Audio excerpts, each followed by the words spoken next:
شاہ صاحب اب ہمیں آپ یہ بتائیے کہ پاکستان کیوں بنایا گیا تھا؟ کیا وہ حقوق جو امت اسلامیہ اور آج کے پاکستان کے مسلمانوں کو بر صغیر میں نہیں مل رہے تھے جو کہ پاکستان بنایا گیا؟ میں اس سوال پہ پاکستان کیوں بنایا گیا آنے سے پہلے تھوڑا سا ایک ریاست کا کانسیپٹ بتانا چاہتا ہوں. پہلے تو جی یہ سمجھیں ضرور کہ ضرور شاہ صاحب. ریاست کہتے کسی ہیں. ریاست کسی ایک کمیونٹی، کسی ایک نیشن، قوم کو، کسی ایک ٹیریٹری کو جو ون پولیٹیکل سیٹ اپ کے اندر کسی ون گورنمنٹ کے نیچے وہ رہیں، اس کو ریاست کہتے ہیں. اور دنیا کی تمام ڈکشنریز نے اس میں مذہب کو مائنس نہیں کیا. جب ہم کمیونٹی کہتے ہیں تو کمیونٹی بیسڈ آن ریلیجن بھی ہو سکتی ہے، مذہبی کمیونٹی بھی ہو سکتی ہے، بیسڈ آن کسی معاشرے پہ بھی ہو سکتی ہے، کسی نسل پر بھی ہو سکتی ہے، کسی زبان پر بھی ہو سکتی ہے، کسی کلچر پر بھی ہو سکتی ہے. تو یہ جو بات کہی جاتی ہے کہ ریاست کا مذہب سے تعلق نہیں ہے، یہ ڈیفینیشن تو پوری دنیا کی کسی کتاب میں بھی موجود نہیں ہے کہ جس کو ہم ریاست کہیں گے اس میں سے مذہب مائنس ہو جائے گا. اب جب کمیونٹی نے ایک پولیٹیکل سیٹ اپ بنا لیا جس کو ہم اسٹیٹ کہتے ہیں، جس کو ہم ریاست کہتے ہیں، ون گورنمنٹ بنا لی، اب اس کمیونٹی کی مرضی ہے. جب ایک کمیونٹی نے جب ایک اسٹیٹ بنا لی، ایک پولیٹیکل سیٹ اپ بنا لیا ون گورنمنٹ کے نیچے، اب اس کمیونٹی کے پاس مکمل اختیار ہو گیا. اس کمیونٹی کی مکمل ان کی مرضی ہے کہ وہ اس پر ریلیجن کا نفاذ کریں یا ریلیجن کے بغیر اس کو چلائیں. یہ اس کمیونٹی کے اوپر، یعنی کہ پوری دنیا میں کسی ڈکشنری نے اسٹیٹ کی یہ تعریف نہیں کی کہ اس میں سے ریلیجن کو مائنس کر دیا جائے. اسٹیٹ کا یہ کانسیپٹ ہر جگہ سیم ہے.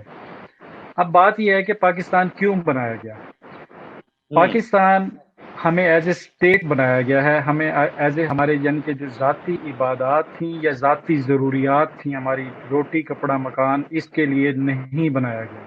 اس کی وجہ یہ ہے کہ ہمیں اسٹیٹ چاہیے تھی. اسٹیٹ کا میں نے آپ کو کانسیپٹ بتایا. اب ہمیں اسٹیٹ کیوں چاہیے تھی؟ سوال یہ ہوتا ہے کہ ہمیں اسٹیٹ کیوں چاہیے تھی مسلمانوں کو. کیونکہ ریاست جو ہوتی ہے اس کا جو سب سے اہم کردار ہے وہ ہے معاشرہ بنانا. معاشرت سے کیا مراد ہے کہ ایک عام انڈیویجول، ایک شہری کا کریکٹر بنانا، کردار سازی کرنا. جب یہ ٹو نیشن تھیوری آئی، اس کا اصل مقصد ہی یہ تھا. یہ نہیں تھا اس کا مقصد کہ ہماری روٹی اور طرح بنتی ہے، تمہاری اور طرح بنتی ہے، ہمارے مسالے اور ہیں، تمہارے اور ہیں، ہم گھر کسی اور طرح بناتے ہو، تم کسی اور طرح بناتے ہو، ہمارے کپڑے اور ہیں، تمہارے کپڑے اور ہیں. یہ روٹی کپڑا مکان کا مسئلہ نہیں تھا، یہ پیور معاشرت کا مسئلہ تھا کہ ایک گورنمنٹ جو پورے ہندوستان میں ایک گورنمنٹ ہوگی، وہ کیسے مسلمان کی کردار سازی، مسلمان کی معاشرت کیسے کر سکتی ہے. یہ تھی ٹو نیشن تھیوری. اس معاشرت کے لیے ہمیں ریاست علیحدہ چاہیے تھی، کیونکہ معاشرت قوت نافذہ کے بغیر نہیں ہو سکتی. یعنی کہ نفاذ کسی بھی نظریے کا کسی قوت نافذہ یا پاور کے بغیر نہیں ہو سکتا، اور وہ ریاست ہی کر سکتی ہے. ہر وہ نظریہ، ہر وہ فکر جس کو ریاست پروپیگیٹ کرتی ہے، وہ بہت تیزی سے پروان بھی چڑھتا ہے اور ہر عام شہری تک اس کا اطلاق، اس کا نفاذ ہو جاتا ہے. ہم انڈیویجول حیثیت میں نظریہ جتنا مرضی ہے اچھا ہو، ہم انڈیویجول حیثیت میں جتنا زور لگا لیں، جب تک ہمارے پاس اس نظریے کو نفاذ کرنے کے لیے ریاست نہیں ہوگی، وہ نظریہ پروان نہیں چڑھ سکتا. اسی لیے جب ریاست مدینہ مکمل ہو گئی، تب رسول اللہ صلی اللہ علیہ وسلم نے فرمایا کہ آج دین مکمل ہو گیا. یعنی دین جو مکمل ہوا وہ ریاست کے کانٹیکس میں ہوا. اس میں نہیں ہوا کہ مجھے میری عبادات کا طریقہ بتا دیا گیا، جب مجھے یہ بتا دیا گیا کہ میں نے روٹی کیسے کھانی ہے. ریاست کے کانٹیکس میں ہوا. یعنی ریاست ہر بندے کی معاشرت کرے گی، اور معاشرت ہماری اور مسلمان کا کردار اخلاق حسنہ، رسول اللہ صلی اللہ علیہ وسلم کے اخلاق حسنہ پر بنتا ہے، اور اس کی پالیسی میکنگ ریاست ہی کر سکتی ہے. اور دیکھیں، جب ایک بچہ ہوتا ہے وہ اسکول جاتا ہے، اسکول سے پہلے وہ ماں باپ کی پرورش میں ہوتا ہے. آپ جب چار دیواری سے جب بچہ باہر نکل گیا، اسکول گیا، اب وہ ریاست کی پرورش میں آ گیا. ریاست نے جو سی پالیسی دی ہے اسکول کو، وہ اس کی معاشرت، وہ اس کا کردار بنا رہی ہے. پھر اسکول سے نکل کے کالج گیا، پھر یونیورسٹی گیا، پھر اس نے نوکری کی، پھر اس نے بزنس کیا، یعنی تھرو آؤٹ وہ ریاست کی پرورش میں ہے. اور جب ریاست اسلامی معاشرت کر ہی نہیں رہی تو پھر ہمارے پارٹیشن کا، ہمارے دو قومی نظریے کی روح ختم ہو جاتی ہے.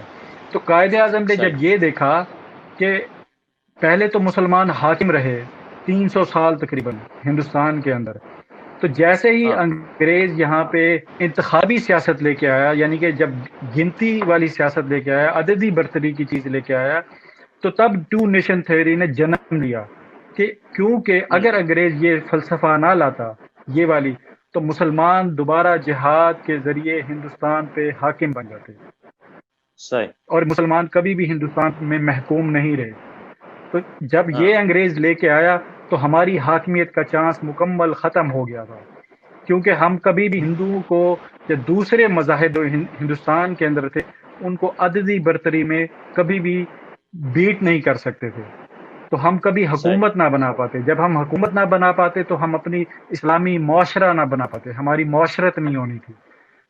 قانون کا نفاذ، سزاؤں کا نفاذ، یہ اسی معاشرت کا ایک جزو ہے. زیادہ تر ہمارے لوگ یہ سمجھتے ہیں کہ صرف اسلامی سزاؤں کا نفاذ کر دینا اسلام کا نفاذ ہو گیا. آپ نے ریاست اسلامیہ نے ہر وہ پالیسی بنانی ہوتی ہے کہ جس سے میرے اگر نصاب میں اسلام اتنا زیادہ نہیں بھی ہے، میں نے نہیں بھی پڑھا، تو میں ایک بہترین مسلمان ہوں گا. میرے پاس میرے پاس ریاست نے مجھے کوئی ایسی اپرچونٹی ہی نہیں دی کہ میں اسلامی دائرے کار سے باہر نکل جاؤں. آپ دیکھیں تاریخ میں کہ جتنے بھی ہماری ریاستیں بنی تو کیا وہ اتنے زیادہ کوئی ذہن سازی تو نہیں کرتے تھے عوام کی، یا اتنا وہ کیسے اتنے اچھے مسلمان کیوں تھے؟ کیونکہ معاشرے انہوں نے بنا دیے تھے، اسلامی معاشرے، اور وہ حاکمیت سے ہوتے ہیں. وہ ہماری عام بندے کی تبلیغ سے نہیں ہوتے. آپ جتنے بھی علماء کرام ہیں یہ تو ایک نصیحت کا کام کر رہے ہیں.